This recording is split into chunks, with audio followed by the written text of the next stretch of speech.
Hi, good evening. Welcome to probably the penultimate episode of RedArmy.Social. Joining me on the couch this week, Chris Lofthouse, the man, the myth, the legend. It's Jamie Dalgarno representing 12th Man. Jens, thanks for joining us. Good evening. You may sense the depressive tone in the air. We didn't do it. We were going to do it. We nearly did do it. Derby dive, got a penalty, it sort of sealed the deal. We're out the playoffs. Season's over. But it wasn't a bad game of football, Jamie, was it? I've only gone by the highlights. I was away at the weekend, but I had the highlights. Well, I had Sky Sports on, so they kept going away in Dowie, and I'm just wondering where you were on holiday with those shorts on. That's all. Mate, these shorts are Teesside's finest. That's rich coming from you with that cardigan on. Yeah. Where's your first pair of jeans you had? I haven't got holes in. No, to be fair, the first 20 minutes in, Dowie just kept saying Rotherham were all over us. And then obviously we grew into the game, got a penalty, scored the penalty. I know we missed a couple of chances before that. We then scored the second in the second half. In the same half with Mikel. And then it was over to obviously the Derby game. And unfortunately, obviously they came back and won. But all in all, we didn't deserve to go to even get into the playoffs. I don't think over the course of the season. So it was about fair. Yeah. I mean, it's that old phrase, isn't it? The league table doesn't lie. If we deserved to be there, we'd have been there. Yeah, absolutely. Chris, have you seen any of the game? Have you seen the highlights or anything? Yeah, I saw the highlights. What was the penalty decision? I've not even seen it myself. Yeah. Come on, was it Britt through Yeah. and there was a guy kind of tugging him back? It looked... From our point of view, I'd have been upset if it wasn't given, but if it was the defender's point of view, I'd have been upset if it was given against us. It was one of those that was quite a tight call. But like we were saying before we came on air, all we could do was win the game. It was out of our hands. It should have been wrapped up before the last game of the season. It should have been in our hands. All 6 games spell that we went on, if we'd won, it's all conjecture now and it's all ifs and buts, but if we'd won one of those games early on in the season, it should have been relevant at all. 6 games spell that we went on. Even if we drew again? Even if we drew again, yeah. Or drew 2 of them, you know. Yeah, it'd put the pressure on Derby a little bit more. Yeah, it's just disappointing. Like you said, Jamie, we've had, what was it, 46 games. Or drew 2 of them, you know, to seal our position in the league, and we're relying on other teams on the last day of the season. It's just disappointing. Like you said, Jamie, we've had typical Boro though. It's not like we've not done this before. It's not like we've had to rely on other teams and results relying on other teams. I think it's the worst thing in football is I've watched those typical Boro finals get relegated. You know, but I think the worst thing about football is hope. When you've got a glimmer of hope and you think we can do this, and then it's taken from you. It's venomous. Yeah, that's part. I think that's probably one of the worst things about it, because you know, a week ago you've got a glimmer. You look at it and think, well, Derby will probably get some points, probably get a point at Swansea, maybe a win. Yeah, and then that's pretty much done and dusted. But they don't. You know, a week ago you'd be starting that hope again. You look at it and think, well, Derby will probably get a point. It's our own fault. Did you see Mikel's goal? His one and only goal for the Boro on the last game. Yeah, it was away from home. What was it like? What was the strike like? It just kind of dropped in the box, didn't it? About around the penalty spot area. He'd lashed it into the roof of the net. Mikel's goal is one nice way for it to sign off. I suppose. Yeah, do you know, I was going to lead on to that. So is that what was it like? His first and his only ever Boro goal, because he's going to leave at the end of the season. I think so. Didn't he say something after the game that he still thinks he could sign off at top level? Yeah, do you know, he's had a few options. Yeah, he said had a few options. His first and his only ever Boro goal. But again, I think it depends on who's managing. I think so. Didn't he say something after the game? Because the club have still got that in the pocket where they can say, look, he's had a few options. Fans love you again. We'll make you captain. You'll be captain because you know he led us out the last 8 or 9 games.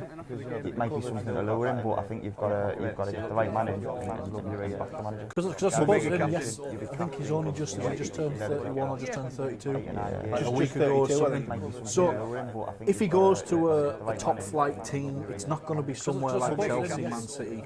It's probably going to be somewhere like maybe Bournemouth or Brighton or Palace, something like that. And if he goes, he's not going to be guaranteed flight team to start every week somewhere. Even though he's got all of this quality about him and this experience, somewhere like, he's not looking at Bournemouth or Brighton or Jermaine Defoe. And if he went to Bournemouth, probably expecting that he was going to start. Even though he's got all this quality about him, he's obviously in Scotland. So would it be better off for him to sort of think, actually, if I stick with Boro or another Championship team, probably almost guaranteed to start every game, probably going to give me the armband. The wage won't be the best, but if it's a top-end Championship Boro or another Championship, far off Premier League wages, or he goes to the Premier League and it's, I might play 24 games out of 46 or 38. It could be that it's for another Championship team, one that comes down that wants to throw them in. It could be the Fulham. Fulham might say he's back in West London. He knows the area. I suppose depending now on how Derby get on, obviously Frank Lampard's Derby.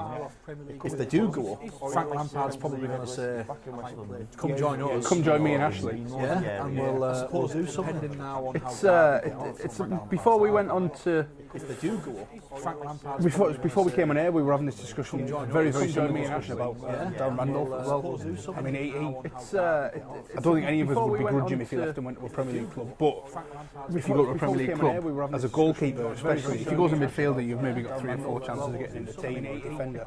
If you go as a goalkeeper, you've got one starting spot. Is he going to start every game? Will that be enough of as a goalkeeper, especially if he goes as a midfielder, to keep him here? He's still playing international football, like you said. As a goalkeeper, he's pretty much guaranteed to start every game unless he's injured. He's a good leader. We've seen that. We've seen that in the last few weeks. He's been a good leader. He's not your kind of Grant Ledbetter, grab the game by the scruff. He's a good leader. He's very calm. We've seen kind of direct and guides. I've seen him in the last few weeks. I kept a close eye on him when he first joined the club, and he was speaking to players like Wing and Tav, and he was giving them that bit of guidance and telling them where to position themselves. I kept a close eye on him when he first. So yeah, he's definitely got that influence to it. He was speaking to players like Wing and Tav. When we look then at other players, Chris, you've written me a bit of a, I don't know whether it's a eulogy or... We just had a quick shout about in the office before we... Yeah, we've done a bit of a poll. When we look then at, I say Paul, we like our polls. Chris likes his polls. He also likes his holy jeans and his ridiculous... I do. It's not even a cardigan that. It looks like a dodgy ball dinner jacket. Paul, we like our polls. No, I thought I looked like after I put it on. Have you seen Dion I Dublin Love You, on man? Homes Under the Hammer. I do. The guy on the scooter. It's not even a cardigan that. It looks like a dodgy Dinner jacket. Dion Dublin. So we've got on this. We've got. We think collectively that staying at the club, Flint. He's just beyond signed. Doubt because he's just signed. You know, he's not done enough to, I think, warrant a move elsewhere anyway. He's not been a standout performer. So Flint Ayala. Ayala's injured, isn't he? So I don't think... Can't put him in a shop window. Nah. Shotton? I think it depends who the manager is. I think... I know everyone's going to sit there and say it's been rubbish the last 2 or 3 weeks. I would agree. He did end the season he's on a dropped low. off. Yeah. However, for the majority of this season, I think he surprised the majority of Boro fans, because we always used to say, but the way he can put a tackle in and just wrap his leg around. But the last 2 times he's done that, he's given away penalties. Yeah. But I agree with your point. It's a form thing, not a. It's a couple of bad games. It's not the fact he's a poor player. Yeah. And if he's fit, I mean, he can play across the back. It doesn't have to be right back. We've seen him play centre back. I think we've seen him once or twice this season filling in at left back as we've been attacking and whatnot. So there's cover. So the only place we haven't seen him is in goal, but. Beyond reasonable doubt, if the ball came in and he's on the line, he could probably save it with his feet or his chest. Yeah. He's a good Championship defender, isn't he? Yeah, he is. I'd be surprised if there wasn't other clubs sniffing about him, but I'd be equally surprised if he did actually go somewhere. Yeah. One player I've just left, thinking about it, just left off that list, still Fry. I think he'll stay. Fry's gone. I think Fry's gone. I don't have to talk about him much because I don't like him, but he's going to stay. He's a young lad, and the club are going to have to build a squad over the next 3 or 4 years of the likes of Fry, Lewis Wing, Marcus Tavernier. I think so, especially with the funds diminishing at the end of the season. Clayton, he's had a very, very hard time this season. He spat out his dummy towards the fans, and then we went to Newport, and there was allegations that him and a few others had gestures and had been having choice words with fans and whatnot, and then he was dropped, and it's only recent in the last sort of 7 or 8 games that he's come back in, but he's found himself on the bench again now. I think he'll probably stay. You think he'll stay? I think depending on... Unless Huddersfield went for him again. Could be a shout, yeah. You know, if his former club, they might go in for him. Huddersfield, I think are they up or down? Are they just come back down on there? Are they down now? I think depending on movements in and out the club over the summer, he might end up, obviously if he stays, but he might end up becoming one of the most senior figures at the club next season. Yeah. He's going to. But is he going to want to play a bit part? Is he going to want to go somewhere like Huddersfield or Stoke, where he was guaranteed a game, or be at Boro, where it's hit and miss? Because if we do manage to keep hold of McKell, it's Clayton who was going to replace. Who's going to be replaced. But I think if he went to someone like Stoke or Huddersfield, he's not guaranteed to nail down a nobody would have assurances. Huddersfield maybe, because obviously I think that there's going to be a mass exodus there when there always is when there's a team relegated. But I don't know. I think it's similar to the sort of Randolph conversation that we've had earlier on. It's a big decision for him to make. You know, does he stay in? It stays how it is with the status quo with his sort of starting position, or do you take a risk and go somewhere else and see if you can get a first team spot? Yeah. Saville, I was going to say the other one then, but it's George Saville. That'd have been close. Yeah, we're still paying. I think he stays. I think he stays. I think a lot of people, for me, bitch about him as a player because they don't agree with the price tag, because of comments that Millwall made. We bought him for 350,000. If they're going to offer 7 million, then we'll be fools not to. But I do think genuinely that Saville, over the course of the season, has been a really good player. It took him a little while to find his feet. Yeah. Once he found his feet, he's not afraid to run forward. He's not afraid to just put his head down and let his legs do the talking. And that's what I like, because that's the type of player that people forget. Traore was the same. Traore liked to get forward and he could use his legs. His head didn't have a clue what was going on, but his legs certainly did. And I sort of get the same feeling from Saville that he wants to go forward when the rest of the team want to play it back, or the majority of the team want to play it back. I see a lot of Johnny Howson in Saville. Yeah. Johnny Howson's another one of those players that he doesn't necessarily excite you most of the time. He was fantastic the other. He's probably going to be one of these Pulis players, in the sense that you need to put an arm around him and tell him he's doing well. Yeah. He's a confidence player, and we've said that before, not just for him, but for other players. He started like that, didn't he? Just after he signed, Pulis said he will be captain at this club. Yeah, one day. So George he's Saville building him up already club, straight away, yeah. But he did it with Bamford, put his arm around him and said, you know, you can do it, you just got to believe in yourself. Certainly did it with Noah. It's no silent story there that he didn't do it with Traore as well, which we'll come on to in a little while. But I certainly think he'll stay, and I think he'll be rather prominent next. He's only a young lad still, isn't he? He's only 24, 25. So he's still quite an infant in terms of experience in professional football. Howson, I think it's nailed on that. I hope, fingers crossed, that he's probably going to stay. I hope. I like to think so, yeah. I have to admit, he's probably one of my favourite players. He's a grafter. First season was a bit dodgy, but last season, season just gone. Yeah, he's been probably one of our standout players in a tough year. And the comments last week or the week before on BBC T Sport, he was asked how he's finding playing this wing back role, and he admitted that at first, when he was told, he was a bit not sure about this, but he's settled into that role now, and he actually really enjoys playing there. Yeah. So it's sort of jokes on Boro fans, because he was fantastic. We're the ones who bitch about it. He's been fantastic last couple of games, because you put that cross in for Brit, and then who did we play last game of the season? I'm having a complete mind blank. He was putting balls into the box, left, right, and centre, but mostly from the right. You know what I mean? Yeah. Again, another one nailed on. Lewis Wing. Yeah, got to keep him. Yeah. Has to stay. Got to give him a chance. Yeah, I don't think he would leave. I think he wants this. Well, yeah. Judging from his performances, he'd want to stay. George Friend, Stuart Downing, Marcus Tavernier. We've put him on the line here. We've put him, is he staying, is he going? Friend, if you had to pick one, do you think he's going to stay? Do you think he's going to go? I think he'll stay. I do think he'll stay. It's a shame, George Friend, because we signed him for peanuts. He's been value for money, because he must have been here now a good 7 years, at least. Arguably, we'd have paid 100 grand for him. Yeah, his best season in the year we went up. I think, if I remember rightly, he got an injury, and he's never quite been the same since. Yeah. But look, I joke the most. He nods when he runs and what have you. But you know what? Not to hold that against him. No, but you know what? he loves this club, and you can see that in him and his, I think even everything little stuff about him, modern day, I suppose. I remember Robbie Musto, you'd always see him out and about round the town, you bump into him at Flamingo Land and all that when you were kids. And, yeah. But, George Frendil, he's like what I look at him as someone similar to that.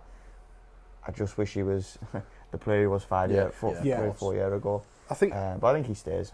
Yeah, I think even little things like, I know he takes the mick a bit with him nodding while he runs, but I think even that shows that he's trying his absolute best at every given opportunity on the pitch.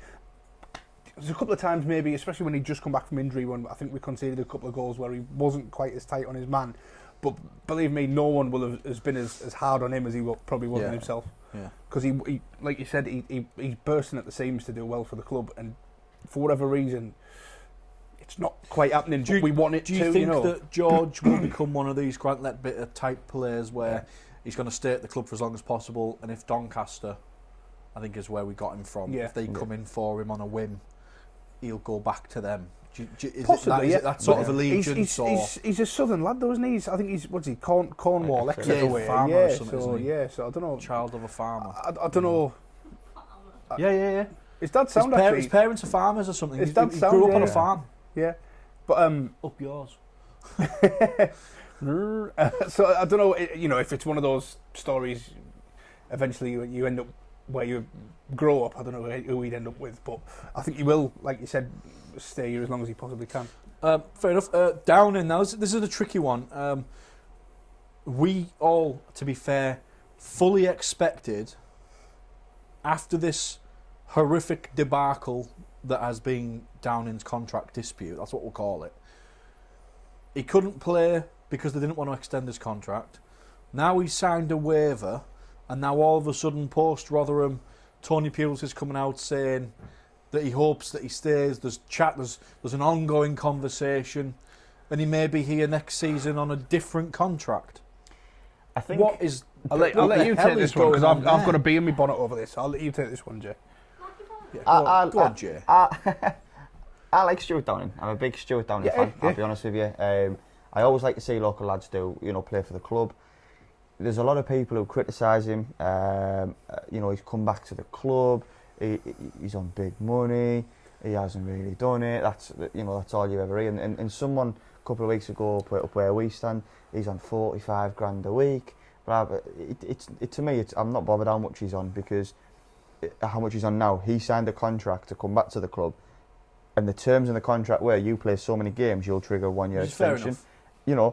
It doesn't matter what walk of life you're in. If a company offers you that contract, just because you were born where that company were, or that was a football team that you support, it shouldn't really. You shouldn't say, "I'll tell you what, I'll do it for next to nothing." All right, we all say that in the stand. You should. You want to play for this team. I think if he signs, I don't think it'll be on half as bigger wage as he is now. But he's going to want to compromise for that, surely. Yeah. I mean, You want me to sign another deal when that one could have been automatically extended? You want me to sign another deal on less money? Yeah. This is my problem with it at the minute because I like Stuart Downing. I'm not gonna say anything different to Jamie. I like Stuart Downing. I think he's still got a brilliant left foot. Maybe doesn't have the pace to beat the man on the wing anymore, but he's 34, 35. That's going to be a given. My problem would be is if the club offer him a contract in the summer, offer him a year, offer him a player coach contract, whatever. If the club are willing to give him a deal for next year, but they weren't willing to give him another game to trigger that contract, that spell where he was out with the team, we missed the playoff by 1 point. If he could have made a difference in that spell by the club not playing him so that something wasn't triggered that they're going to trigger anyway, that just stinks to me. That difference he could have made in that spell. I suppose that's the point I'm getting at is why would Stuart Downing, who's just been told that they're not going to allow him to play that extra game to renew his contract, why would then he sit there? He signed the contract that the terms were offered to him. Why would you then, as Stuart Downing, sit there and go, yeah, all right then, 30 grand a week less, 20 grand a week less. Yeah, I'll sign it. It's not that, but does that then not? No one player is bigger than the club. I understand that, but does that not then set a precedent for clubs going forward we're going to sit on it and sit on it and sit on it. And if you really do want to stay, you're going to agree to our demands regardless. This is my point, Stu. Agents have gone out the window there. I agree with you, but my point is looking at it from the other angle. The club didn't want to give him another game because they didn't want to trigger the extension. Yeah. Yeah. If they did give him another game, it doesn't matter if they give him another 10-year contract. If they did give him another spell of games and he made that difference that would have got us into the playoffs or possibly even into the top 2, why would they not do that? If they're thinking about possibly keeping him for next season anyway, do you know what I mean? Yeah. Yeah, But it's just it just stinks of just all round poor business on the part of the club, because not just on the financial side of things, but on the footballing side of things as well. Because I think if there was a genuine chance for me, and we've gone about all season about ambition, about listening to what the players have said their ambition is, what Tony Pulis, has said his ambition is. We've heard nothing from the board, which is typical, really. Why, from Stuart Downing's point of view, he should be sat there going, it's one game, and if we get promoted, hardly like it's going to be a drop in the ocean. We don't know he hasn't said that. We don't know that the people haven't had these conversations, because you look at the people in the back of our club who, you know, your Neil Bowsers, your Gary Gills, who are signing players. You've got to question some of the deals that they've done or haven't done. That's the point I'm trying to make. What if Downing's gone to him and said, look, I will play, I will just drop it, get rid of it, but the club have been a bit reluctant because maybe he's at that stage they didn't really want him next year at all. And that's what I mean. Yeah. Even if they didn't want him next year, let him play that game, Yeah. secure playoffs, potentially promotion. There's nothing stopping the club automatically extending a contract, then putting him up for sale in the summer. Exactly, anyway. yeah. Or just don't play him. How many players do we see, youngsters, The next season, signed a contract extension? Jack Harrison, for example, signed for Man City from the New York in America, signed for City, on the same day signed for City, signed for Boro for the rest of the season on loan. I think what is to stop that from happening? When you look at people criticise Downing for that, I've heard people say, "Oh, he should have just wavered it. He should have played." But obviously, we don't know what went on in the background. But nobody mentioned at all the money that potentially Rudy Gested's on. Yeah. And hasn't kicked the ball. Well, he didn't kick a ball at Newport. I've never seen anyone come off with a cleaner kit on a muddier pitch. And that was the last we saw of Rudy Gested. You know, I was surprised to see him. He's a donkey, like. Yeah, I was surprised to see him on the bench for the last couple of games. Yeah. Even that must have been to just show the teams that he's fit and ready. Yeah, I think it might have been forced if we've got no one else to play. You know, we had two young defenders on the bench. That's we had no other defenders. What we're going to do? Put Rudy at centre back? No, I'm not saying they're interchangeable, but I'm saying they were included in the squad because of we were short on numbers. I think that's probably the case with Rudy as well. It's a weird one. It certainly is. An odd 1 minute. Tav. Now we've heard a few times Tav's been touted for some Premier League clubs and top European sides overseas as well. Surely Tav we need to keep hold of. I'd like to. Yeah. Yeah, I think I'd love to keep him, but I think at the club we've got 3 assets that could make us a little bit of money. I think you've got Randolph, I think you've got Assombalonga, and I think you've got Tavernier. I think those are the 3 that when you look at it, really. Dale Fry. Yeah, maybe he's Dale Fry. Yeah, maybe he's. But I think Tavernier, as much as we're desperate to see him, and I just think we're only really seeing him in 15-minute spells here and there. Yeah. A couple of League Cup games. And that's the frustration we've all been calling because we want to see him. We've watched our wings come on. I'm gonna state an unpopular opinion here. How often, and I'm not saying this is the case with Tav, but it's getting that way now. How often do we get someone that comes through the youth ranks? I'm talking about players like Luke Williams and players like that, where they come into the first team and they're going to be world beaters, they're going to be brilliant, and then they get a couple of 15-minute spells, and they're maybe not that good, and they get chipped off. Now Tav had a great run in the cup, scored a couple of great goals in the cup, did all right when he was at Milton Keynes on loan last year, but he's not. And again, this is an unpopular opinion. I'm probably going to get slated for it. He's not really done that much in the league. He's not been given too much of a chance, I'll be honest with you, but he's not really done that much that I would think he's got to be starting every game. Everyone knows he's got a reputation. All the fans know that he's an attacking player and he does well reserve games and cup games. But he can't live on that reputation. He's got to start performing better for me. I think it was quite hard for him. That, the back end of the season, games when he was coming on, maybe he was 1-0 down. Yeah, don't get me wrong. Like I said, he's not been given the best opportunity. Well, he came out, didn't he? And I've not seen him score yet. His only regret is actually, I have one. He's not played him enough as he should. Yeah, and then the next game, and then he's on the bench anyway. Didn't start him, so yeah.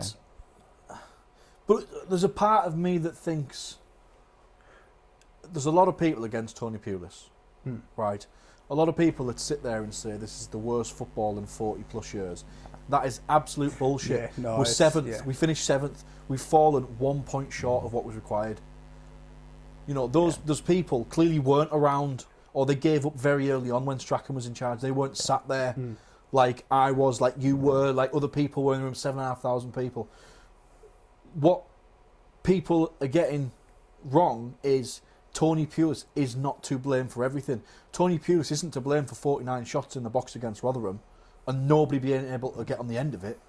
Tony Pulis is not at fault for Stewie Downing's contract situation. No, completely not. Do you know what I mean? But he's the one that's getting it because he's the highest person or authoritative figure that the fans see at the club. But ultimately, the buck stops with him. How many times have we seen managers sacked or managers quit and you think, well, that's not your fault? But the buck stops with him. But Britta Sambalonga away at Rotherham going through on goal and hitting the corner flag just sums our season up. Yeah.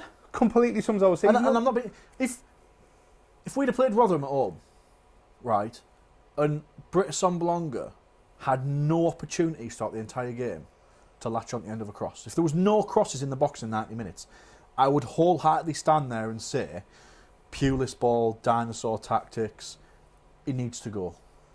49 crosses into the box. Tony Pulis cannot run on the end of that and head it at the back of the net. That's the players. Not the cap on. The players know how to score. They've been doing it for a number of years. Pulis football, I think, I backed him. I backed him for a long time, and I'm gutted it hasn't worked out because I don't like getting on the back of managers and things. He kind of lost. He started losing me on Boxing Day. I think that game against Sheffield Wednesday. But the bit that's frustrating is we might go 1 up or we might be needing a goal, and we'll hoof the ball forward, and Britta Sambalonga will be trying to chase it, and then Pulis is screaming at Clayton, who's probably the next one closest to Sambalonga, get in that line, and there's about 9 of them in a line on the halfway line. Yeah. And no one's going to support Brit. Brit might get the ball in the corner, and they're all on the halfway line. And it was, we haven't had, there's been no spark in the team.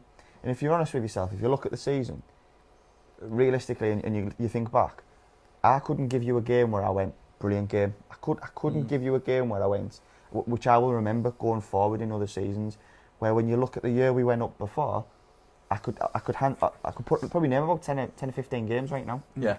And when you look at Derby, who obviously pipped us to it, they had last minute wins against QPR at home. They're games that they'll remember, where they've picked up points last minute. We just haven't done that. And I totally agree. I think the frustrating thing for fans is we spent 15 million on a Sambalonga.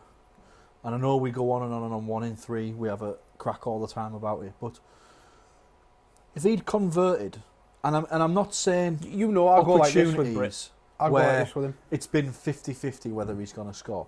He has had some absolute dead cert opportunities to put the ball in the back of the net this season. Enough one-on-ones. And he's just not been able to. People cannot sit there and say, that's Tony Pulis, that's Tony. It's not. That's the player. That's an issue with the player. Now, the problem is, you take, or at least Tony Pulis takes a Sambalonga off to put George Friend on. Then takes a defender off to put Hugel on or Rudy, whatever it is. For us to carry this forward next season, there are a lot of changes at the club. The question is Tony Pulis going to be at the club in some capacity? Or is he going to go? I don't know. Obviously, you'll have heard the whispers he's been linked with Cardiff if Warnock goes. But Warnock's already announced that he's staying. Yeah, I think that's a dead start for me. I think I've heard stuff that he's done in the background where he's reduced the wage bill, he's done this, he's done that, and I think brilliant. If he's that good at that side of it, stick him upstairs, let him help out, give another coach, because some of them games, like you say, the tactics. I went away to Swansea, I mentioned a couple of weeks ago, and at 7 o'clock in the morning on the coach, I was speaking to Jeff and Denise, who I went with, and I said to them, we had the game before. We had Fletcher and Summerland up front. We had umpteen chances. I think I can't remember the score. The game. I think we got beat. I think it might be in the Preston game potentially, and we had umpteen chances and we played really well. And we went, and at 7 o'clock in the morning I said, Jordan Newell up front today. Yeah, one up front. And we had Jordan Newell up front, one on his own.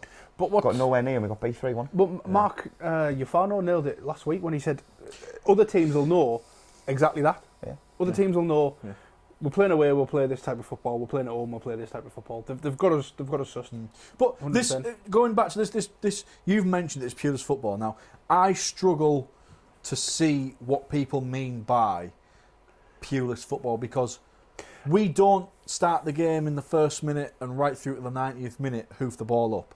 There's a lot of the time where we're passing it forward because, and the only reason I say that is to play this hoof ball, we have 11 players on the pitch. One is the goalkeeper, who's there all the time. There's 10 outfield players. Surely this hoof ball, pureless ball, straight away removes arguably one, if not two, of our best midfielders at the club in Howson and Saville. Because when we're defending and they drop into that flat back 5 or 6, however many it is, the ball's then hoofed up the pitch. They've got twice the distance to cover to get up and support. Yeah. Do you know what I mean? So you're saying Britt's up there and he's screaming to get in this line. But for somebody to be up there and support, surely we can't be having 2 wing backs dropping back, running forward, dropping back. Because by the time they've done, because this purist ball's coming straight back into us. This is 6 minutes in, we've got one up, and it's 6 minutes in, you've got that line there, and that line here moving. Yeah. And I think that's probably, there's been some games where we should have put teams to bed. All right, we 46 chances at Rotherham, but 49. 49. But we go one up. We played Stoke. We went one up early on. I don't think we had another shot. I think Fletcher passed it back to the keeper at one point. I think it's football these days. It's prevalent throughout so many different clubs at so many different levels. I mean, I listen to Talk Sport and we get there's Chelsea fans ringing up talking about Sarri ball. Sarri ball. He's just finished 3rd in the league and qualified for the Europa final, pretty much. I'd have that. Now, but I think football in general these days, when a team are going forward, the managers want them to keep players back because they don't want to be caught in the counter attack. And I think that's why most teams these days play 5 in midfield, and that's why most teams play 1 up front these days. It's so prevalent over so many teams. Yeah. I think if somebody were to come out and play old school 4-4-2, you'd catch everyone off guard because they think, oh shit, how do we defend this? People need to remember, Karanka did not play attacking football; it was defensive. But with Karanka, you made a great point there. You can't have fullbacks going forwards and backwards. Well, we had Nsue, we had Fabio, we had all these players that could get up and back all day, 90 minutes, and that was a big strength. George French could do it. But the rest of the formation was different because he played that 4-2-3-1, or he played that really high line. But we always had a Gaston Ramirez or a Lee Tomlin with him. Somebody could run with the ball. And somebody like Lewis Wing. Something like Marcus Mo Tavernier. Yeah. If Mo Besic was 40 yards further up the pitch, he'd still do my head in because he loves taking people on in our own half. But if he was 40 yards further up the pitch, he'd probably affect the game so much more. But I don't know whether it's just that's how he is or if he's told by Pulis to come deep. But he's never more than 10 yards from the centre-backs. It's ridiculous. How many players, Jamie, do you think we need to sort of give it a go next season? Bearing in mind this financial situation, the situation with manager, do we have one, do we not? First I'll go with the financial situation. Obviously, nobody knows the ins and outs, but obviously parachute payments stop. But the 2 teams that have just been promoted have just completely blown out the financial positions. The team with the most money goes up. I think if you look at the Norwich team, they signed 3 transfers and they got a kid from York. If I remember, the fullback, right. He's doing really well as well. Yeah, Pucky. He's the only one that cost, isn't he? He cost $5 million. That's the only one they've paid for. And it was their 3rd choice. I was going to say, did you read that? It was their 3rd choice, and they got him. Things come together, and I watched them, not this season, the season before at the Riverside, and they were a brilliant team. Obviously, they've built on that. The next team, you look at Sheffield United. Marvin Johnson on loan. Chris Wilder's done wonders. Chris Wilder's done absolute wonders. 2 promotions in 3 seasons. Yeah. And have you seen his record? He's been promoted from League 2, League 1 Championship and non-league. But can I just make a point? You've seen Tony Pulis' record? Yeah, we've been managing a lot longer. No, but he's never been relegated. Yeah. He's got to a final. He's won the FA Cup. But what I'm getting at do you know what I mean? You look at the financial situation, which we don't know what it's looking like, but it's all in the recruitment. Yeah. It's not the be all and when you look at the players that we've got to sign, I think we need 2 fullbacks. And I think we need 2 wingers. I agree with that. What you've just said there about you don't need to spend to win the league. However, if you're going to put so much money up, whether it's this manager or the 50 million Gary Monk spent, that's 50 million more than what the likes of Sheffield United were able to spend, what Norwich were able to spend. We've got the league top scorer there in Britta Sombolonga who hasn't done it for me in a Boro shirt yet. We've bought in players, we've spent fortune. Braithwaite, an example there. He's been on loan the last year. We've paid an extortionate amount of money. If Pulis is near next year, will he have a role? I think he is now set on leaving. He does not want to be at this club. Okay, and I think the fans would make it nigh impossible for him to come back. The first time he came back and said, I'm going to buckle down, I said at that point, are the fans going to accept him? It's like twice bitten, 3 times shy. Yeah, and he did it exactly the same again, and I said on the same show. He's done that twice. The fans will remember that. He's not going to come back to this club. He needs to move for his own career. I think. But if we're talking financials, if you're prepared to spend 50 million, that has to be the best 50 million you can afford, because that 50 million is going to have to guarantee you playoffs at least. I know it wasn't Tony Pulis that spent the 50 million, but in Steve Gibson's mind, he was giving Gary Monk 50 million to smash the league. We're still waiting for this to happen. You made a great point earlier on when you were talking about if Tony Pulis has come in and changed the organisation of the club, great. And if he's changed, the financial side of things and the you said move him upstairs or give him a role there. I've heard all the same sort of stuff on the radio and on TV talking about Norwich and Sheffield United in particular. And the phrase that I've heard quite a lot is it's just old school coaching, because they're not going out and spending loads of money. They're coaching properly. So if he's managed to turn the club around financially and settle a few things, move him upstairs, put a proper coach in place. Because I think the same as you, Phil. I don't think we'll have a lot of money for a few years. I think it's going to be as sad as it makes me feel, I think it's going to be a rebuilding process for maybe 2 or 3 years. Gary Monk was Strachan of 8 years ago. Yeah. What was it? People need to see that Gordon Strachan went out and spent willy-nilly on players that he hadn't really done his research, but because Chris Boyd was a Scottish top scorer, he thought he could probably do it in the Championship. Same with Willow Flood, same with is it Matt, what was he called? Barry Robson, sorry. He brought all of those in because they were top of the game in the Scottish League. It's almost like Gary Monk's done exactly the same. He brought in Randolph because he was a good goalkeeper. Yeah, I see your point. He's brought in Britt Sombolong because he was top scorer. It wasn't quite as bad on the pitch as Strachan, but yeah, I see your point. He's went out and kind of tried to make and a now dream team. And now this is 50 million out, but this is 50 million that we've spent that over the next couple of months. We need to make sure that we're in line with this financial fair play. I don't think they'll be spending anywhere near that type of scale. And that's I don't think they'll be. So what do we do? I think it's going to be a couple of years of, and Courtney's made a good point on the comments as well. I'm not asking for Tav to prove himself in the short space of time. What I'm saying is, we as Boro fans, knowing some of the young players that we've brought through, we're very good at giving a player a reputation that they don't deserve, and I'm wary of that happening with Tav. Everyone thinks, oh God, he's going to be England's next best winger. We'll let the lad play, Yeah. But it is going to be a few years of I think, relying on players like Tav, Wing, Fry. Tony Pulis is not going to want to move up into a board position at this club without a decent income. Now, he's going to say, first and foremost, I'm a manager / coach, however you want to see it, head coach, whatever. For you to then want me to move up into a position where I don't have control of that. Well, that's fine, don't give him one. It needs to be a sizable offer. It needs to be something that's worthwhile to me to go to make that jump from management to being on the board. Or the alternative is don't have him part of the club and just bring a fresh approach in. But then if you're going to do that, you've just reduced even more the amount that you've got to bring in another manager, let alone signings on top of that. I don't think people understand the seriousness. And I think Mark's mentioned it, the silence from the club is deafening. Yeah. The fact that nobody's come out and gone, you're all worrying over nothing, we've got money, we're just going to wait till there's somewhere to spend it. Once we know who's here, who's not, We've not had that. Yeah. And that's what, for me, is a bit like, hang on, is it possible that in the next 2 or 3 years that there's a chance Boro are going to do a Sunderland and drop down another division?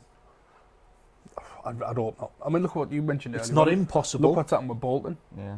You know, Bolton were... Coventry, Blackpool. I think while we still Portsmouth, got, I think look at while we still Portsmouth. got Gibson at the What's happened with Leeds? helm, Happened with Sheffield United? Yeah. I think while we've got Gibson at the helm, Wolves. I'd like to think he would steer us. You know, he might do. He does things his own way. My fee would be, you know, people call for him to go. I think if he went, and this was a situation, I think a lot more people would be panicking than what they are. Yeah. About the financial situation. If we had like a consortium from somewhere else come in, and this was a position with him, and the word was we've got no money, then you start panicking. I think. Obviously, it's a tricky one because, like you say, the silence is deafening. Jamie, how long have you been a Boro fan? No. How long have you been season ticket holder? Countless years. How many years have you not heard from the chairman? I think the last 2 years. Yeah, the last couple of years. I think when your season, it's daft, it sounds even when your season ticket renewal comes out. I think that the last time I heard from Steve Gibson genuinely was probably the smash the league comments. So you followed Boro for 10, 20 years more? Yeah. So in that 20 years, you've not heard him for the last 2 years. Mm. Does that not make you worried? A bit like you've heard him the last 20 years, all of a sudden it's 2 years since you last heard him. It's 2 years since the majority of the 23,000 that have been there all season have seen the ball. Yeah, I think it does. But it raises questions, if nothing else. It does, yeah. but again, if he wasn't there and we had another company, you know, someone from down south. Because I think if we had Venky's in charge and they were over in India selling chickens 10 months of the year rather than at the club actually affecting things, I'd be worried. Knowing, as Jamie said, knowing the kind of guy that Steve Gibson is and he'd do anything for the club. It bothers me that there's no communication, there's no dialogue between the club and the fans. But I'm sort of happy that we're in good hands. You know, if somebody else was in charge, I'd be worried. How can you say we're in good hands if you've not seen or heard from the guy for 2 years? It's not like it's 2 weeks or 2 months. It's 2 years. Because you've got to trust him. You've got to trust him. Yeah. You've got to trust him because in my lifetime, he's been the only chairman that we've had, and you've got to trust him because you look up the road. You know, the Mackhams. You know, they ended up with an American owner. Geordie's got Mike Ashley. Yeah, Geordie's got Mike Ashley, and they've never been happy. You know, slashing their socks everywhere and Adidas coppers, but they're not happy. You know, we've just got to count our blessings sometimes. We've got a local bloke who wants to, you know, who's looked after the club. You know, I've said it before, and I'm not going to go down this route, but or too much into it. But I've said it before. Maybe he's just got one eye on Brexit at the minute, and he's just all of his companies at export. He's got to keep an eye on that because. Was it to affect each other, won't they? Yeah. His companies are going to affect what goes on with the club. So yeah, you know, maybe he's got one eye on that. I'd love nothing more than for someone to come out from the club and say, "This is the situation. This is what we're doing for plan. This is what we're aiming for next season. This is how we're going to try and achieve that target." But it's not going to happen. So you do just have to, like Jamie said, it's obviously hit a nerve. David Jackson's been on and said, "Not all about money. Flint, Savile, McNair, all overpriced dross." I can't agree with you, David, unfortunately. I think Flint, for me, has been the only dross we've seen this season. You know, I think Flint, he reminds me of couldn't David put his head Wheater. in a cap. He reminds me of David Wheater. And what I mean in that aspect was, I think Robert Hoof, Pogatetz, carried Wheater for a long time at the club. Maybe even Southgate, maybe there was a crossover there. And like a Chris Riggett, where they're brilliant with another defender. And I think we've just got to get that right centre-back to help it. I mean, for a big lad, he shouldn't need it. We signed him for his goal-scoring capabilities. And again, typical Boro, we've signed a high-scoring player that cannot find the Riverside net, whichever way he's shooting. From our point of view, in the stands, at set pieces, they'll stand in the 6-yard box under the ball, waiting for it to come in. Whereas the opposition will start at the edge of the box or even further out and run onto the ball, try and carry it in. If we can see that, why can the guys on the sideline not see that? Yeah, and I mean, in your comment there about Savile and McNair, I think Savile actually, over the course of a season, has had a decent season. For somebody that... He's coming good, isn't he? Yeah, he is. And McNair, I don't think anyone can say anything bad about McNair. The fact that he's come from Sunderland is what gets people's backs up. He hasn't had the opportunity However, the last few weeks he's been absolutely superb in defence for us. He's not scared But he's a midfielder. to just pop it out if he's not sure where. He'll kick it out, gives us a chance to reset and be comfortable. I think but he gets plaudits. I think He'll go away and play with the national team and be man of the match. Yeah. Can't start for Boro. I think the Mo Bezic signing killed him at Boro because he was signed. Mo Bezic was nowhere to be seen. Yeah. Then at last minute we were in for Mo Bezic. We pulled out, and he probably would have been a starter in centre midfield. Then we signed Bezic on loan, and he just dropped out of it. Well, I don't think Bezic will stay. Whatever they could ask $2 million for him, and I think it's probably a bit of a risk because we're not going to have a lot of money. I think you'll probably end up leaving, but leaving England as well. Yeah. There's no doubt he's got ability, but I think he tries to prove it too often. He's more suited to the European football, where Italian, players aren't closing you down. Yeah. They stand and wait for you, and that's when they try. Whereas the English game, it's all about the tackles, it's closing, getting in the faces. You can't cope with that style of comes football. deep and accepts the ball off Friend or Flint or Fry or something. Yeah, and he would expect turn and run, and he'll face up to their striker and do a little. I'm going to nutmeg you. Well, no, just get rid of the ball. I think if he does, and he's not going to stay. If he does go at the end of the season, McNair might have a role in midfield, but again, it depends who we've got at the back. Yeah, absolutely. Now, I've got a few nailed on here. I've got Randolph who's probably nailed on to stay at the club. Fry, Saville, Tav, Howson and Wing. Which means that there's three defensive positions available. There's one midfield and there's a striker. We are short on that list. I've not gone with subs because you don't factor in. Well, on that list we've got Britt staying, but there is clubs sniffing about him. If we believe what we've said, what we've read. Sorry, Hugo's going to go. Gestead, hopefully, is going to go. Well, Hugo and Besic are on loan anyway, so I mean they're not going to stay. They're gone anyway at the end of the season. But Rudy surely has to be gone. We're short of quality up front as it is, and then we've got players leaving, so we need to find attacking options. Lungful Drummer has been on. He says it's frustrating. The most experienced manager we've had for donkey's years since, I think it's fair to say, Strachan, Mowbray. Yeah. But even then, Mowbray was in his infancy. He'd come from West Brom, didn't he? Yeah, I think he was only a couple of jobs. He'd been at West Brom, went to Celtic, then came to Boro. Everything, and on the back of that, so he says it's frustrating, the most experienced manager we've had for donkey's years, and everything still feels unstable as. And that's the concern. I think what probably gripes fans is the fact that, yes, Tony Pulis is experienced, he's won the FA Cup, he's got there, he's been with teams for a number of years, Stoke he's well known at, he's well respected. The teams after that, West Brom, was it Crystal Palace or whatever, probably not so good. Such an experienced manager, yet the club is still in turmoil where we've got an amazing chairman, a brilliant manager, but the fans are still split in half. 600% better if someone from the club came out and said, Tony's staying, he's going to build the squad, he's not going to have a lot to work with, we're going to be looking at youth, we're going to be looking at lower league targets and stuff like that. At least then we know where we're and I think what the sort of majority level of fans we're at. Would accept that. Yeah, I think at least then we'd know what sort of level we're at, and we can manage our expectations accordingly. Whereas at the minute, the last thing we've heard from the club is we're going to smash the league. We're still waiting for that to happen. Yeah. It's not going to happen. And that's what fans. That's what I'm getting. That's exactly what fans are clinging to. Yeah. You've brought Tony Pulis 2 years down the line. Why it's have not we smashed it yet? Yeah. We've not smashed it because probably the wrong manager in Gary Monk was given 50 million to go and spend. Had we made available 50 million to Tony Pulis, I think that some of these signings that we've been in for that haven't come to the club, where there's no proof either way that we were in for them, would have come. The flip side of that is some of the players we've let go have done very well. Patrick Bamford's done really well this season, obviously. Well, he had a massive injury. Apart from his dramatics against Villa. Yeah, but the other two ones. I think I've played more for Burnley than Gibson and Traore. I mean, got a friend who's a Wolves fan, and he comes on as a bit part player.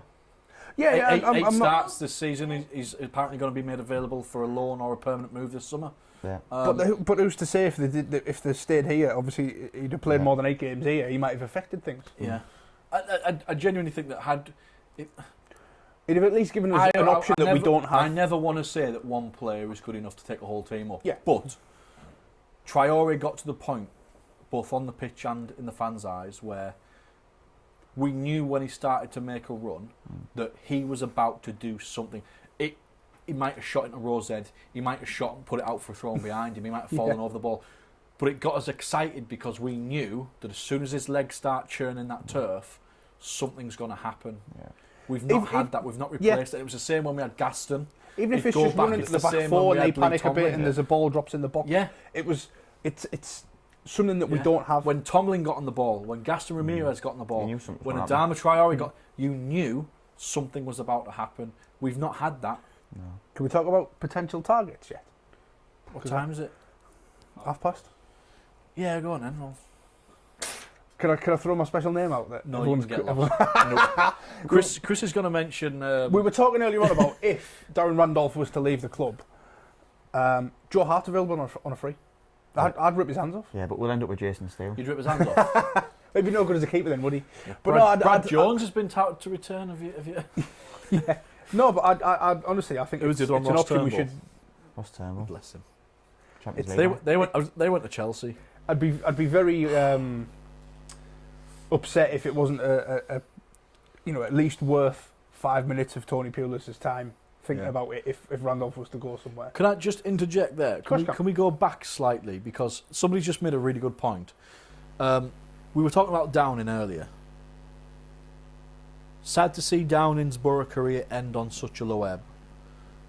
But Boro's most capped homegrown player ever, and in the top 15 ever club appearances. I didn't realise that he was in the top 15. Now, the last home game, we didn't really make a farewell, auf Wiedersehen sort of sayonara pal chant or anything. Is that because he's in talks with the club to prolong that stay? That wasn't his last game, so the club at the time didn't feel it was. Yeah. You'd have thought if that was his last game, they would have said the Stuart Downing. Give him 10 minutes. Yeah. I think John O'Shea came on for about 20 seconds yesterday, didn't he? Oh, did he? Oh, and but that was his last game. Well, John Terry, 26 minutes, number 26. Yeah. But if that was his last game, surely the club must recognise the commitment that he's on both stints. If he has gone, if he does go, I think it's a bit of a bad touch by the club. I do, because like you say, when you read those, those figures out, like I said earlier, I'm a big fan and people moan about him. And what's the biggest one I hear? He fannies out of challenges. Yeah, but he's never been known for it. Yeah, exactly. He's not tough tackling, is he? Like he doesn't put his head on the ball. He never has. You just got to know. He's got a wonder goal against Man City in the 8-1 demolition, though. Yeah, he did. Do you know what I mean? Outside of the boat, yeah. David Jackson, thanks for that absolutely fantastic point. Thank you. Let's go back. Players coming in. Yeah. You want Joe Hart. I know I can hear you. You're the only people that do. Yeah. I think it's definitely worth a look if Randolph's off. Surely he's a keeper that's quality. He's not too old, and he's available. Is he a keeper that's quality? Was he not on a bit of a whim at Man City? And as soon as Guardiola came in, recognised that one of their weakest links was Hart because of his attitude. Well, let's look at the Euros or the World Cup against Iceland. Well, I think he was slated for his attitude. We should smash these. It's only Iceland. Blah blah blah blah blah. Laughing every player does stuff like that. I think he had a poor spell. He's not done anything to make up. Well, he's not really played, has he? That's what I can't understand. But he was at West Ham the season before. Didn't do anything at West Ham. When he was at Man City, for me, and tell me if I'm wrong. Or tell me if you disagree, but I think he had a poor he had a poor spell, and Guardiola just got rid of him. Whereas players like De Gea at United, he's had quite a poor spell as well. But the club have stood by him, so I'll take him if he's gone. Exactly, yeah, I love him. But no, I think he's worth a shout on a free. We had someone on one of the pages earlier on shouting for Danny Welbeck. He's on 80 grand a week at Arsenal. How much would we have to pay him to play for Middlesbrough? We'd have to make it a 6-figure sum easy. So there's some names getting bounced about that are ridiculous. I don't think Joe Hart's too ridiculous. I'm not going to... Immediately after the last game yesterday, I'm going to throw 2 names out there. It should be good. Right. There was 6 players released immediately after the game for Chef Wednesday. George Boyd was one of them. Gary Hooper was another. I'd have Gary Hooper. I don't think he'd be any better than Jordan Hugill, to be fair, but I'd have him just to bolster the numbers. Guaranteed goal grabbers in the Championship. Good play, George Boyd. He's getting on now, though, isn't he? He must be about 34, is he? Mate, he's been released. Yeah, well, he still doesn't make him younger. Bring him in for a seat. He's on a free. It doesn't make him younger. He's on a free. He's got better eyes than you. It's not going to score an own I'm goal going to say from the halfway line from 30 yards, yeah. with a header. I'm checking out George Boyd's age. Can he fight sharks? Jamie can. I know Jamie can. I'll tell you what, he's 33. I thought he's been around forever, George Boyd. But he's guaranteed to score goals, same as Hooper. Is there room for 2 Georges at the club, though? 3. 3, yeah, good call. No, it could be a good shout. You know, he's George Boyd, for me, he's more of an attacking midfielder. Let's get him. That's what I was just Mate, about you to said say. attacking. Like, That's things happened to my body there. And you said attacking. you need 5 minutes on your own. But no, that's something we don't have. So yeah, it could be a decent shout. Gary Hooper, he's a bit of a sniffer, isn't he? He's a similar player to Britt Sombolonga. Probably a bit more physical. Yeah, he can score. You know, if he was going on the free, I'd take him. I think what frustrates me a bit with Britt is he's such a big, powerful guy. Doesn't use it. But yeah, the wind knocks him off. Yeah. Do you know what I mean? And I'm just like, mate, you can show us, beef yourself up and hide your neck and run as fast as you can. But if somebody even brushes That's John Hugel. If somebody even brushes you, you're pushing out of it and he's pushed me. Yeah. Push him back. Yeah. Don't let him pull your shirt. You Throw your arms up, push him off you. You certainly see the difference between Hugel and a Sombolonga in that, because Hugel's obviously his career's progressed from a lower level. He's and used he to knows that. he's got to be physical to get on. He's happy to fight for every ball. But no, I always love this time of season when you see loads of release lists and you think, "I'd have him. And you sit. It's like playing football. The rumours died down fairly quickly with Downing possibly off to Rangers to join Gerrard and whatnot. They were quite strong a few weeks ago, starting in the first place. But for me, we've got no money. There's players like Hooper, Boyd being released from clubs. I guarantee that there'll be Sheffield United players who've now been promoted will be released. Martin Croney. Get back, 2 promotions. It's going to be the same for Fulham. Will release players. Huddersfield will release players. We need to be the first club in there. Yeah, it's open season to get them on a free. It's open season. Yeah, I mean, don't get me wrong.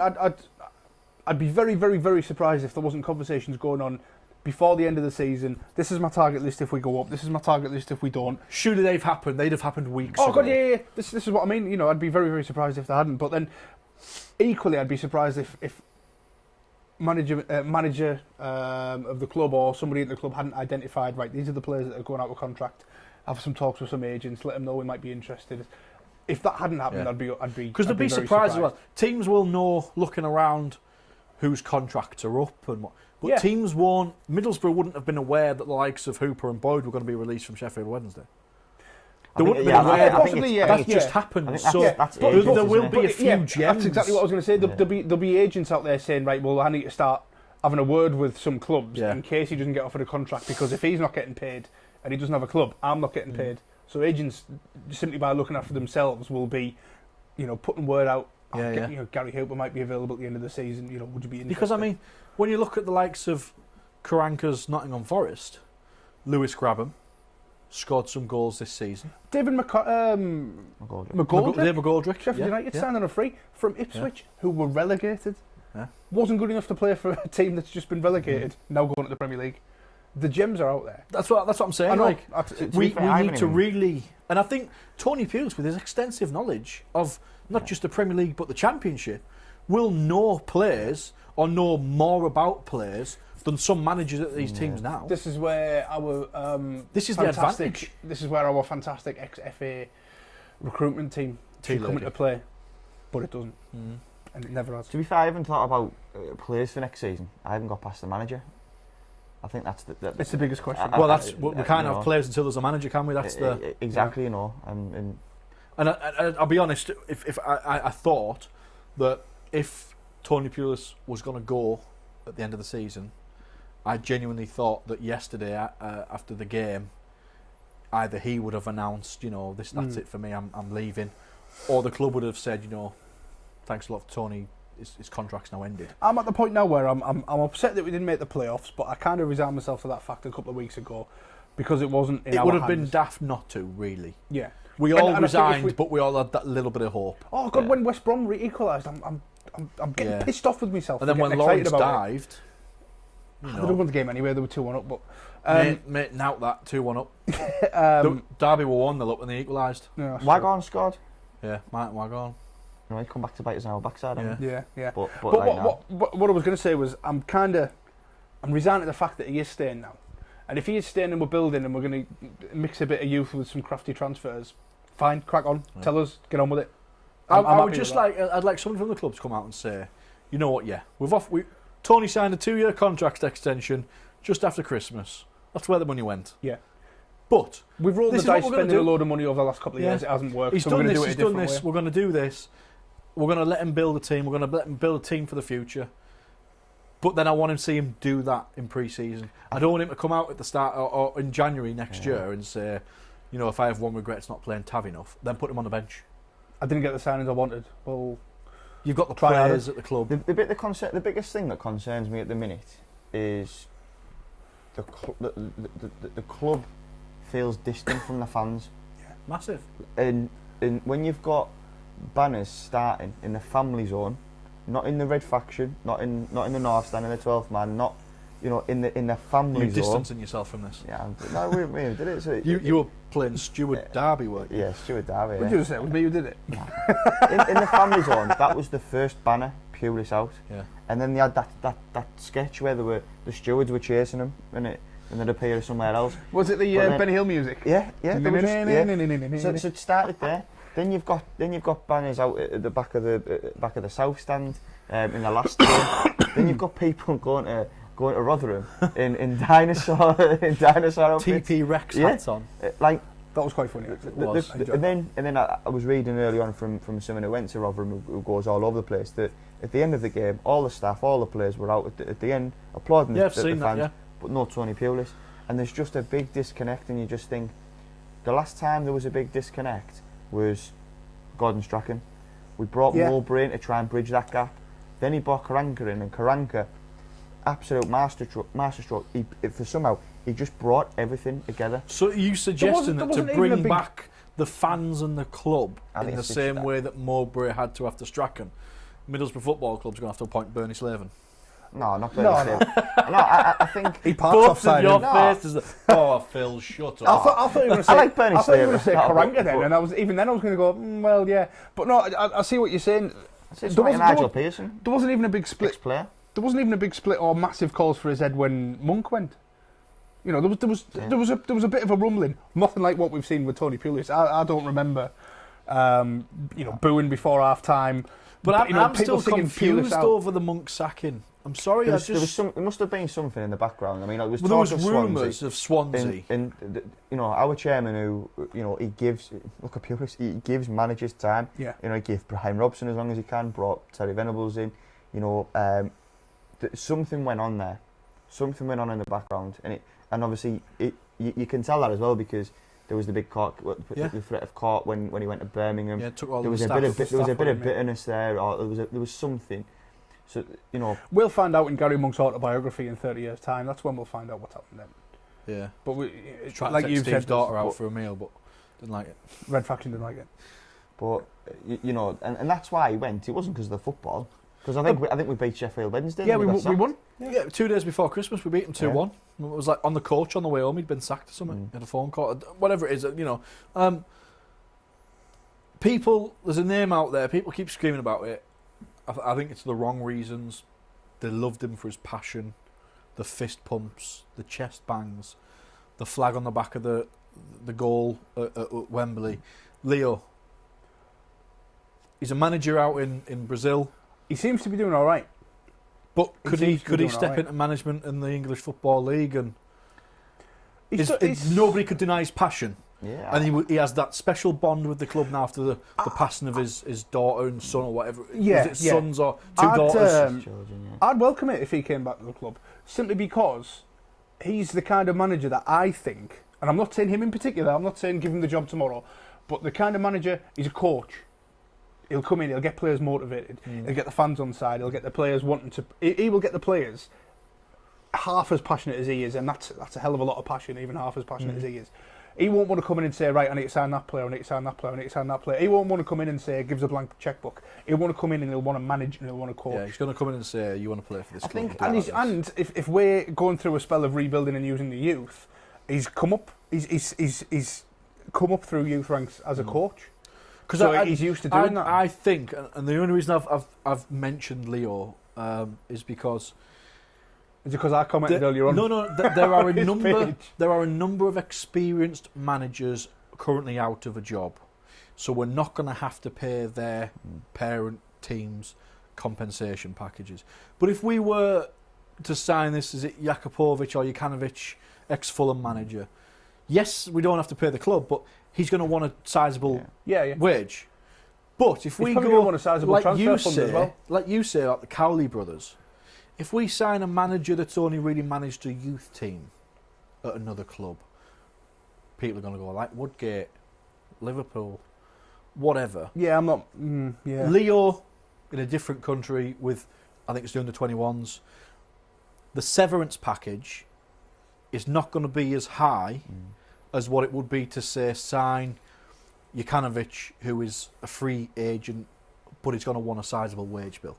So what I'm getting at, are we going to have to look for not just managers in lower leagues, but managers of not necessarily the first team of clubs? I think Leo would bring the fans together. I think he would be someone who will bring the club together. Give him a microphone. My only... Give him a big flag in the dugout. My only concern with Leo is obviously he's been in... Is it Brazil he's working in at the minute? Is it Flamengo he's with? Does he know the players in the Championship, the English game? Does he have a grip on that where he'll be able to see a couple of bargains? That's my only concern. Alternatively, you could bring a couple of Brazilian wonder kids with him. Well, it could come to England with me, lad. I'll make you a star. Depender. Do 2-3 years.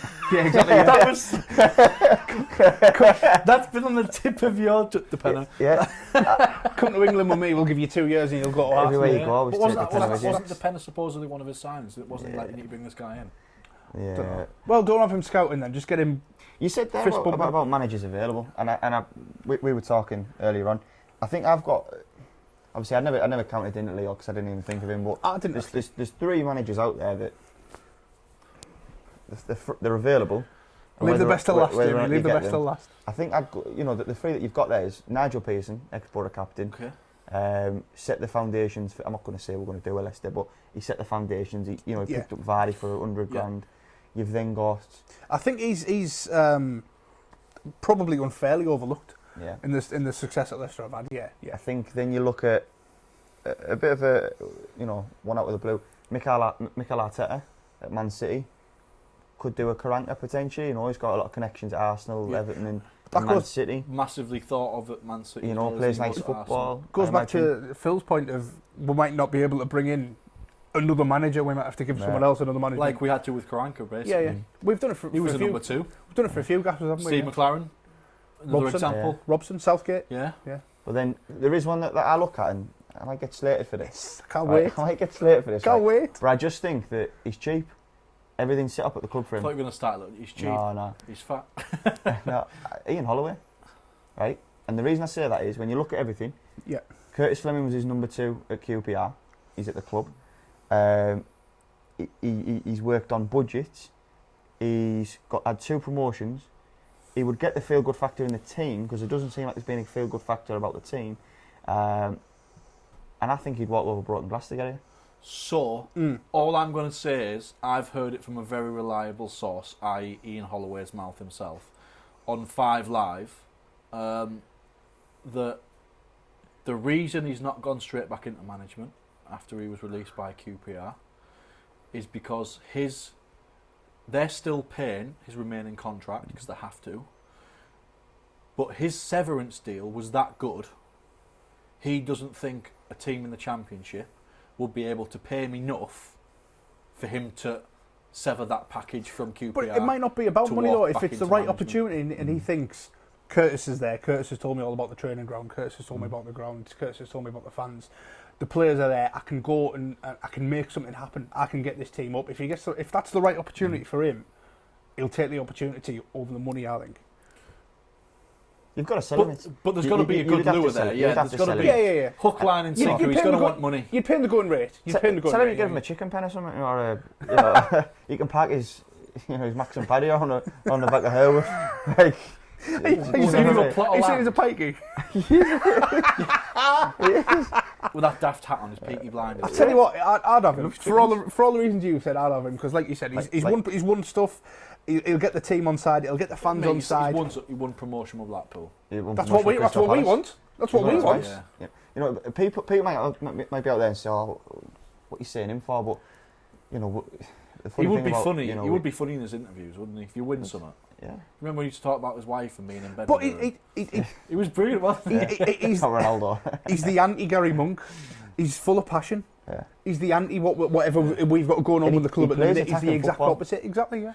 But he's also the guy that I remember fairly well saying, "I don't get a job in football just because I've known Jose Mourinho for 5 minutes." Yeah, well, that's easily overcome. When he was overlooked for us the last time. Yeah, but we went up, so it was justified. Yeah. The decision, wasn't it? So eventually, third time. You're right in what you're saying though. There's a lot of coaches being given first gaffers jobs. I mean, Luton have just Graham Potter. They've just Darren Moore, West Brom. He was a number 2. Is it Graham Potter? They've just he'd have to come in and mop up after Pulis again. Loses 4 on a bounce and gets sacked. Wins 6, lose 6 on a bounce. Yeah. Get a 2-year extension.